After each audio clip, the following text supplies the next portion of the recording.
Life has a way of testing people in the most unexpected ways. You can go through years of training, service, and sacrifice, wearing your badge with honor, fighting for the same system that doesn't always fight for you, yet still find yourself stripped of dignity in the blink of an eye. This story isn't just about an FBI agent. It's about identity, justice, and the sting of discrimination that cuts deeper than any wound. Her name was Maya Daniels, a 34-year-old black woman with a sharp mind, curves that drew attention even when she wasn't trying, and a career carved from grit, discipline, and brilliance. She was a senior agent in the FBI's counterterrorism division. Colleagues knew her for her relentless focus, her instinct for reading people, and her refusal to bend when others broke. Maya had stared down criminals, tracked domestic extremists, and saved lives in silence without asking for applause. But all it took was a shopping trip for the world to try to reduce her to nothing more than a stereotype. It was a Saturday afternoon at Westfield Crest Mall, one of the largest shopping malls in Virginia. Maya had been on leave for a week after wrapping a grueling investigation involving a sleeper cell. She'd been running on caffeine and 2 hours of sleep for weeks. Now, for the first time in months, she let herself breathe. She wore fitted jeans, a simple blouse, and sneakers. Her hair was tied back in a sleek bun. No badge on her hip, no weapon on her side. Just Maya, a woman enjoying a little peace. She moved through the mall's bright corridors, her heels clicking lightly against the polished floors as she browsed the racks of a luxury boutique. The store smelled of leather, perfume, and freshly steamed fabric. Maya picked up a handbag, sleek, black, understated. She admired the craftsmanship, placed it back gently, and then strolled over to the coat section. She wasn't in a rush. She wanted the simple joy of browsing, of letting her eyes wander without pressure. That's when she noticed the stares. 2 store clerks whispering near the counter. Their eyes darted toward her, then back to each other. Maya ignored it. She'd grown up with stares like that. Back when she was the only black girl in her honors classes, the only black cadet in her FBI training unit. She had learned long ago not to give strangers the satisfaction of knowing she noticed. But then the store manager emerged, a tall white man in a fitted suit. His smile was plastic, his eyes cold. He lingered near the racks, pretending to adjust hangers but keeping his gaze on Maya. She sighed inwardly. She knew this dance too well. When she carried a coat toward the mirror to see how it fit, the manager moved closer. "Ma'am," he said sharply, "do you plan to pay for that item?" Maya turned slowly, locking eyes with him. "Excuse me? You've been handling several items, and some appear to be missing from the rack." His tone was clipped, accusing. Maya's brows rose. "Are you accusing me of stealing?" The clerk stiffened. The air shifted. A few customers glanced over, curious. The manager crossed his arms. "We've had incidents. I'd appreciate it if you'd show me your bag." A hush fell over the store. Maya's pulse steadied, not out of fear, but out of something sharper. Anger. She spoke evenly. "I don't have anything of yours in my bag." "Then you won't mind proving it." His voice carried smugness, power. The kind of power people think they can wield over someone they've already judged. Maya clenched her jaw, feeling every eye in the store pinning her down like a criminal. She thought of her badge, her years of service, the terrorists she'd put behind bars. And here she was, being reduced to a thief in a mall boutique because of the color of her skin. "I'm not showing you my bag," she said firmly. "If you believe I've stolen something, call security." The manager smirked, as if that was exactly what he wanted.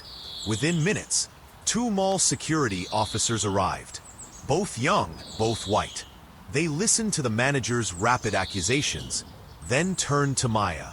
"Ma'am," one said, "we'll need you to come with us." "I didn't take anything," Maya said, her voice calm but laced with steel. Then it'll be cleared up quickly, the other officer replied. Please cooperate. Within moments, more people had gathered. Shoppers whispered, phones raised. Maya felt the sting of humiliation as flashes went off. She was being recorded, paraded like a suspect. Security called the police. And when two uniformed officers arrived, the nightmare escalated. They didn't ask questions. They didn't look for proof. They moved in, cuffed her wrists, and began escorting her out of the store. Maya's throat burned as the cold metal bit into her skin. She could hear the whispers, feel the judgment in every stare. I told you, someone muttered. They always steal. By the time they reached the police cruiser, Maya's silence had hardened into a wall. She could have pulled her badge. She could have revealed who she was. But she didn't. Not yet. She wanted them to feel the weight of their mistake. At the station, they placed her in a holding room. The walls were gray, the chair uncomfortable, the fluorescent lights buzzing overhead. Hours passed. No lawyer, no Miranda rights properly read, no evidence presented, just silence, suspicion, and the constant footsteps of officers passing by, peeking in at her like she was an animal in a cage. Finally, a sergeant walked in. He carried a clipboard, his expression smug. Maya Daniels, right? Her eyes narrowed. Yes, you're in trouble. Shoplifting isn't something we take lightly. Maya leaned forward, her voice low, controlled. Do you know who I am? The sergeant smirked. A thief. Slowly, Maya pulled her wallet from the plastic evidence bag on the table. She slid out a card and pushed it across to him. The sergeant picked it up and froze. The letters stared back at him in bold print. Federal Bureau of Investigation, Senior Special Agent Maya Daniels. His smugness evaporated, replaced by pale silence. I serve this country, Maya said, her voice like fire. I have taken bullets for it. I have protected people who will never know my name. And today, I was humiliated, paraded, and imprisoned because your officers couldn't see past the color of my skin. The sergeant stammered. Agent Daniels, I didn't. Save it. Her eyes burned with fury. Within an hour, chaos erupted in the precinct. Word spread quickly. Commanders rushed in. Apologies tumbled out. The officers who had arrested her were pulled aside, their badges confiscated. The store manager was summoned, sweating, stumbling over excuses. But for Maya, the damage was done.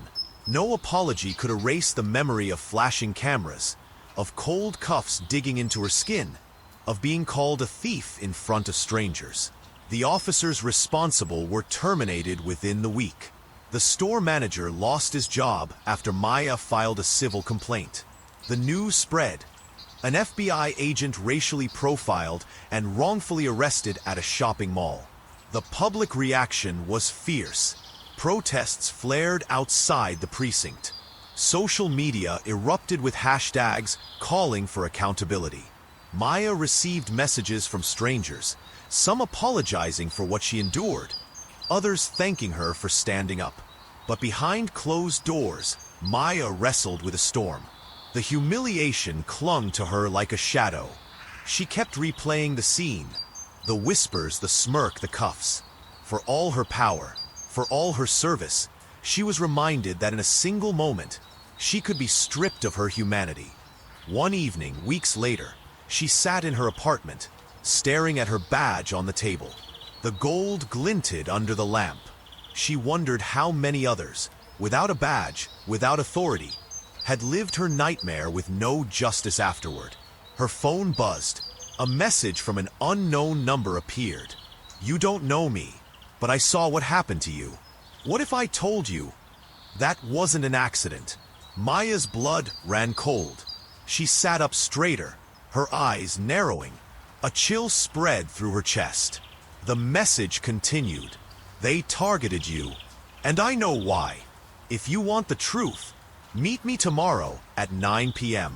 The old train depot. Come alone. Her heart pounded.